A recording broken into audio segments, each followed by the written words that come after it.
এই দুনিয়ায় কেউ তোমার আপন না। কয়েকদিন আগে বাংলাদেশে ভূমিকম্প হয়েছে।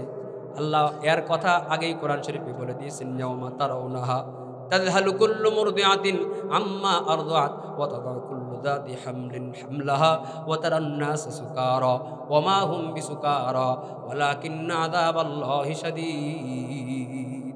কিয়ামতের কঠিন দিন এমন হবে, কিয়ামতের বিভীষিকাময় এমন হবে, বিশাল ভূমিকম্প হবে। ভূমিকম্পের সময়, কিয়ামতের সময় কি হবে?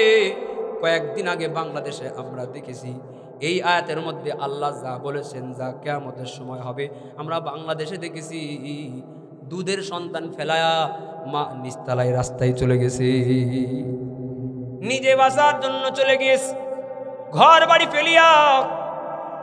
আমার ছোট বোন ঢাকার বনশ্রী এলাকায় থাকে, এ বলে যে চুলার মধ্যে খাবার জ্বালানো ছিল, দুইটা বাচ্চার হাত ধরে তাড়াতাড়ি সিঁড়ি দিয়ে নেমে চলে গেছি, চুলাটা বন্ধ করার কথা মনে নাই। দোকানের ফুটেজ দেখলাম যে দোকানের মধ্যে ভূমিকম্প হয়েছে, তো 7, 8, 5, 6 বছরের বাচ্চা তার হাত ফেলে দিয়া, বাবাও দৌড়াইছে, পেছন থেকে ছেলেও দৌড়ায়।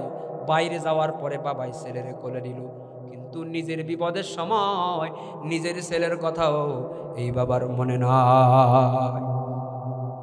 কেউ তোমার আপন না রে।